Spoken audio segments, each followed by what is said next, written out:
नाशय रोग हरे सब पीरा જપત નિરંતર હનુમત બીરા। મિત્રો, હનુમાન ચાલીસાની આ ચોપાઈ તમે ચોક્કસ સાંભળી હશે, જેનો અર્થ છે કે જે હનુમાનજીનો નિરંતર જાપ કરે છે તેના બધા દુઃખોનો નાશ થઈ જાય છે અને તેની દરેક પ્રકારની વિપત્તિઓ દૂર થઈ જાય છે। આજના આ વિડીયોમાં આપણે વાત કરવાના છીએ હનુમાનજીના એવા એક મંદિર વિશે જ્યાં જતાં જ લોકોની બીમારીઓ દૂર થઈ જાય છે।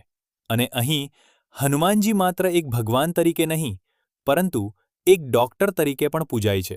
જી હા, સાચું સાંભળ્યું આપણે। હનુમાનજીને અહીં એક ડૉક્ટર તરીકે પૂજવામાં આવે છે અને ભક્તગણ તેમને પ્રેમથી ડૉક્ટર હર હનુમાનજી મહારાજ કહીને બોલાવે છે। આ અદ્ભુત મંદિર છે મધ્યપ્રદેશના ભિંડ જિલ્લાના દંદરોવા ધામમાં।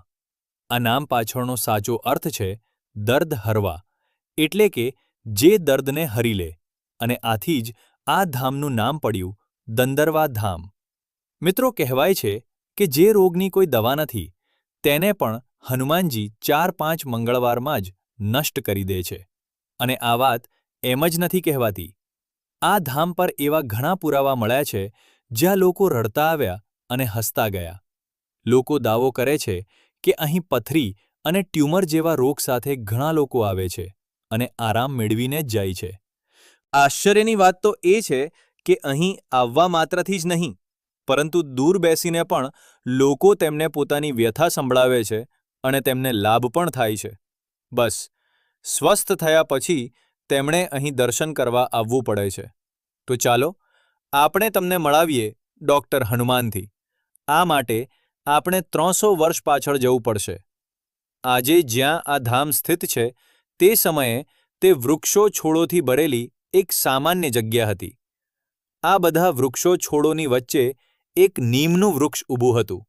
હવે સનાતન ધર્મમાં નીમના વૃક્ષનું શું મહત્વ છે તે તો તમે જાણતા જ હશો। ધાર્મિક જ નહીં, આયુર્વેદિક દૃષ્ટિકોણથી પણ નીમના વૃક્ષનું ઘણું મહત્વ છે। પરંતુ આ કહાની નીમના વૃક્ષની નથી, તે વૃક્ષની પાછળ જે છુપાયેલું હતું તેની છે। જી હા, જ્યાં જ્યારે સફાઈ થઈ તો લોકોએ જે જોયું તેનાથી તેમની આંખો પહોળી થઈ ગઈ। આ એવું કંઈક હતું કે આ પહેલાં ક્યારેય કંઈ જોયું ન હતું। લોકો આશ્ચર્યથી એકબીજાના ચહેરા સામે જોવા લાગ્યા। જાણો છો ત્યાં શું મળ્યું હતું? ત્યાં એક ગોપીના વેશમાં નૃત્ય કરતા હનુમાનજીની પ્રાચીન મૂર્તિ પ્રાપ્ત થઈ। આ મુદ્રામાં લોકોએ હનુમાનજીની પ્રતિમા ક્યારેય જોઈ ન હતી, કારણ કે હનુમાનજીને મોટા ભાગે કાં તો બલિષ્ઠ કાયા અને સૌમ્ય રૂપમાં દર્શાવવામાં આવે છે, પરંતુ ક્યારેય તેમને નાચતા નથી દર્શાવ્યા। આ નજારો ત્યાં હાજર લોકોને આશ્ચર્યચકિત કરવા માટે પૂરતો હતો। અને અહીંથી જ શરૂઆત થાય છે ડૉક્ટર હનુમાનજીની। હનુમાનજીનું તે સ્વરૂપ જેને જોઈને તમારામાં બધા ભાવ ઉત્પન્ન થાય છે। કેટલાક લોકોનું માનવું છે કે અહીંની મૂર્તિ વાસ્તવમાં નૃત્ય પણ કરે છે। જો કે આનો કોઈ નક્કર પુરાવો નથી, પરંતુ એવા ઘણા લોકો છે જે દાવો કરે છે કે અહીં આવીને તેમને ગંભીરમાં ગંભીર બીમારીઓમાં પણ રાહત મળી છે। આ મંદિરની મહત્તતાને લઈને એક બીજી માન્યતા પણ છે મિત્રો, જેના પછી જ અહીં હનુમાનજીને ડૉક્ટર હનુમાનજી તરીકે ઓળખવામાં આવવા લાગ્યા। અસલમાં આ કથા અનુસાર એક સાધુ હતા જેમનું નામ હતું શિવકુમાર દાસ। તેઓ લાંબા સમયથી કેન્સરની સમસ્યાથી પીડિત હતા। એક રાત્રે જ્યારે તેઓ મંદિરના પ્રાંગણમાં સૂતા હતા તો સ્વપ્નમાં તેમને હનુમાનજીએ દર્શન આપ્યા। સ્વપ્નમાં હનુમાનજી તેમને એક ડૉક્ટર તરીકે દેખાયા, જેમણે ગળામાં સ્ટેથોસ્કોપ નાખ્યું હતું। રસપ્રદ વાત એ છે કે આ સ્વપ્ન પછી તે સાધુ સંપૂર્ણપણે સ્વસ્થ થઈ ગયા અને ત્યારથી જ આ મંદિર ડૉક્ટર હનુમાન મંદિર તરીકે પ્રસિદ્ધ થઈ ગયું। લોકો તો આ મંદિરના ચમત્કારના ઘણા દાવા કરે છે। કોઈએ કહ્યું છે કે તેમને પથરીની સમસ્યા હતી, જે અહીં દર્શન કર્યા પછી મામૂલી ઉપચારથી જ રાહત મળી ગઈ। તો કોઈએ દાવો કર્યો કે માનસિક રીતે બીમાર વ્યક્તિ પણ અહીં આવ્યા પછી માત્ર સંપૂર્ણપણે સ્વસ્થ જ નથી થયો, પરંતુ નોકરી પણ કરવા લાગ્યો। લોકો તો એટલું પણ કહે છે કે ઘણા ડૉક્ટરો પણ ઓપરેશન કરતા પહેલાં ડૉક્ટર હનુમાનજીનું મનન કરે છે અને તેમાં તેમને 100% સફળતા પણ મળે છે. આ મંદિરમાં હંમેશા ભક્તોની કતારો લાગેલી રહે છે, જેઓ પોતપોતાની સમસ્યા લઈને હનુમાનજી પાસે આવે છે. આ ઉપરાંત પણ કેટલાક પ્રસિદ્ધ તહેવારો દરમિયાન અહીંનો માહોલ સંપૂર્ણ રીતે સજેલો રહે છે. હનુમાન જયંતી અને રામનવમી પર અહીં ખૂબ ધામધૂમ હોય છે. વર્ષમાં બુઢવા મંગળના સમયે અહીં વિશાળ મેળો ભરાય છે, જેમાં મોટી સંખ્યામાં ભક્તો ઉમટી પડે છે. દરેક મંગળવારે અહીં ખાસ કરીને લોકો એકત્ર થાય છે, કારણ કે આવી માન્યતા છે કે જેનો ક્યાંય ઈલાજ નથી થઈ રહ્યો તે અહીં આવીને સાચા મનથી હનુમાનજીના દર્શન કરે તો તેની સમસ્યાઓ ઠીક થઈ જાય છે. લોકોનું માનવું છે કે જો કોઈ વ્યક્તિ પૂરી શ્રદ્ધા સાથે આ મંદિરમાં સતત 5 મંગળવાર સુધી આવે છે તો તે ઠીક થવા લાગે છે. મિત્રો, આ બધી વાતો સાંભળીને તમારા મનમાં એવો વિચાર જરૂર આવ્યો હશે કે ભલા હનુમાનજીના દર્શન કરવાથી, તેમની સ્તુતિ કરવાથી કોઈ રોગ કેવી રીતે ઠીક થઈ શકે છે?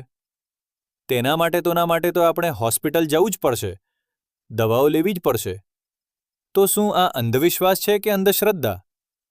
તો ઘણી એવી વસ્તુઓ છે જે વિજ્ઞાન અને મનુષ્યની સમજથી ઘણી બહાર છે, જેને આપણે ચમત્કાર કહીએ છીએ. શ્રદ્ધાળુઓ ઈશ્વરની હાજરીનો પુરાવો. મેડિકલ ફિલ્ડમાં એક શબ્દ છે, પ્લેસિબો ઇફેક્ટ. આમાં એવું થાય છે કે એક દર્દીને ખાંડમી ગોળીઓ આપવામાં આવે છે, જેમાં બીમારીને ઠીક કરવાની ક્ષમતા બિલકુલ નથી હોતી. આ સંપૂર્ણપણે એક ખોટી, નકલી ગોળી હોય છે, જે દર્દીને આ વિશ્વાસ અપાવીને આપવામાં આવે છે કે આ ખરેખરી દવા છે અને આનાથી તેના સ્વાસ્થ્યમાં સુધારો થશે. દર્દી તેના પર વિશ્વાસ કરે છે અને જ્યારે તે તેને ખાય છે ત્યારે તેનું મગજ શરીરની અંદર એવા ઘણા રાસાયણિક ફોર્મેશન કરે છે જે ખરેખર તે બીમારીનો ઈલાજ હોય છે.